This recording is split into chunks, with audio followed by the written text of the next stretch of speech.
I knew my time had come. As I laughed, I ran. This was everything I had hoped for, my chance to kill.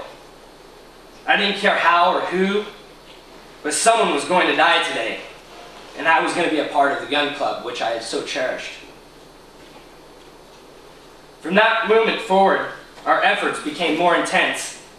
We began getting intelligence, quote unquote, of suspected terrorist safe houses, weapons caches.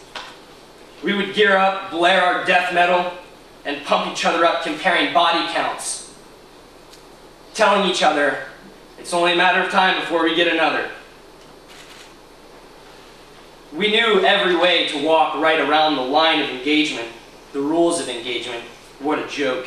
To us grunts, rules of engagement were not rules at all, but merely words on a piece of paper somewhere printed for the sole purpose of protecting officers if we grunts actually got caught. Try to imagine yourself tonight as you sleep warm in your bed with your wife, your children in the next room. 2 a.m., your door is kicked in and men are screaming. As they kick open your bedroom door, they're screaming in a language you don't understand. They're pointing machine guns at your face as they drag you by your hair from your bed, slamming your face down onto the ground, putting their boots on the back of your neck and smashing your face farther into the concrete floor. Your struggle to protect your family and your home is futile as you are blindfolded and handcuffed so tight you lose feeling in your hands within minutes. All you know is you can hear your screaming wife and children crying for help, and you are too useless to protect them.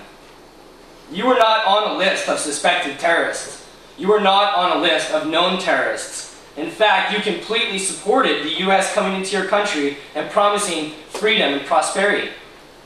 You were simply a man in a house on a street that my platoon decided to search. When your blindfold is finally released, the men have left your home, it's destroyed. Your wife and children are hurled in a corner defenseless and crying. Every drawer in your home is thrown, the contents broken, soiled. Your bed has been urinated on. Your wife's panties are glued to the wall. Maybe a family heirloom is missing, or other objects stolen. The floor is wet with fresh chewing tobacco spit, and you vainly try to tell your family it'll be okay and never happen again. But in your heart, you know all the while, your chances are it probably will. As time continued to pass, my ego grew stronger and my hate boiled within my veins.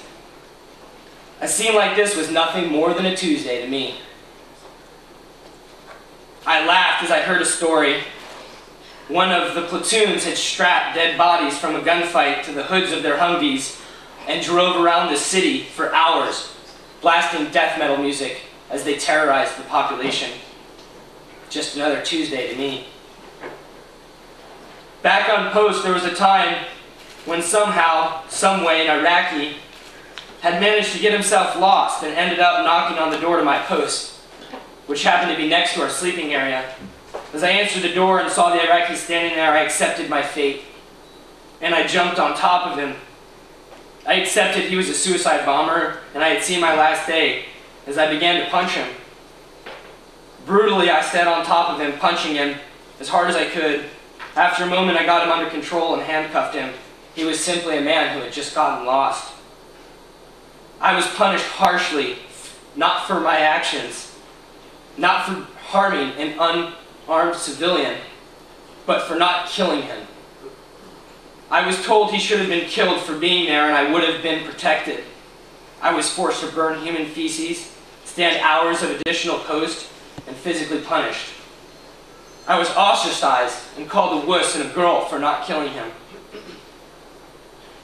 I had lost all the respect that I had gained and that I had killed for to earn. I was forced to stand 6 hours of post at a time, directly behind an air conditioning unit, with all the heat blasting out the backside onto my face, in the middle of the summer in one of the hottest places on the earth. I stood that post 12 hours a day, 4 days a week, for over a month. The man that arose from that month was someone I hope to never meet again. The last bit of humanity and morality I had left was gone.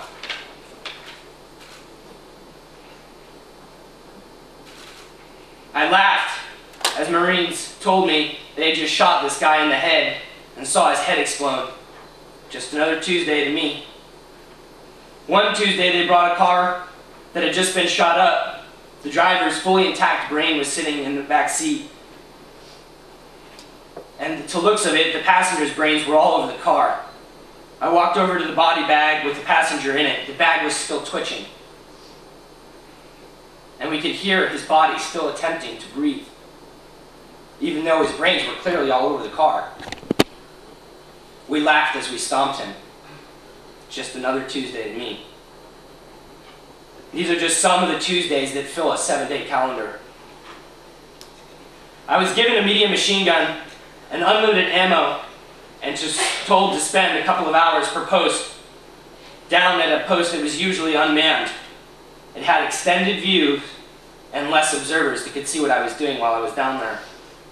It was expressed to me that I was now a shooter and was being placed down there to shoot.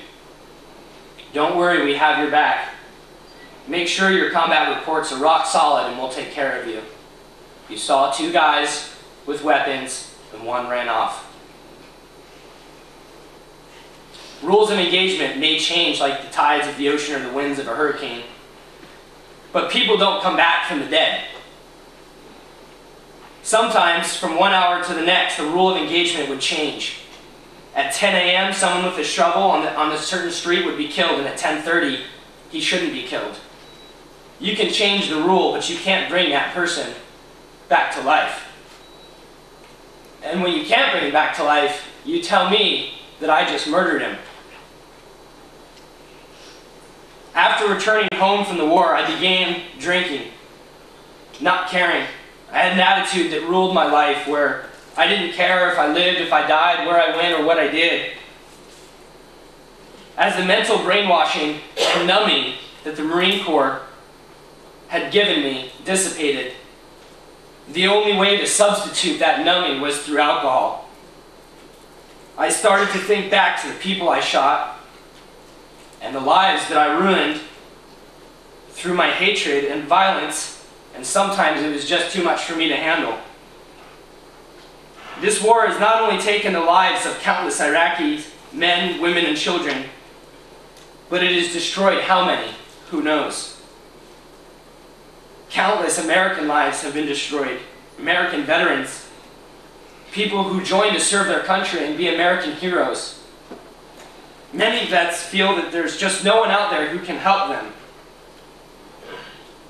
and end up on the street homeless, with nothing, or sometimes worse.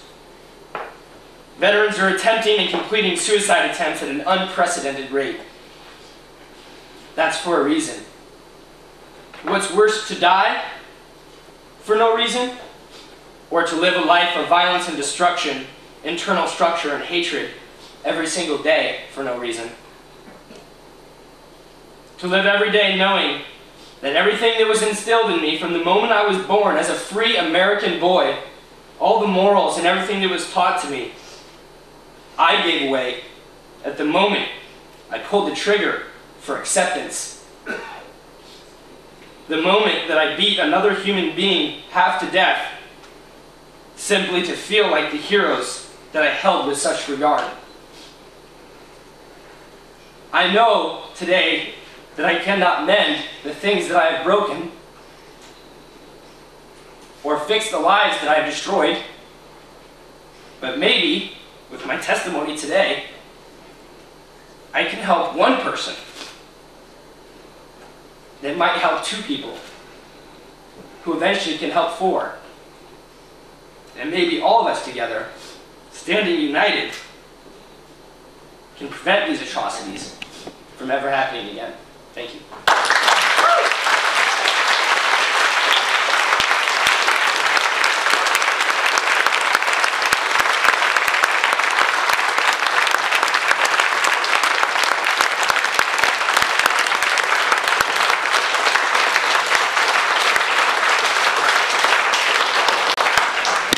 narrated by Martin Sheen.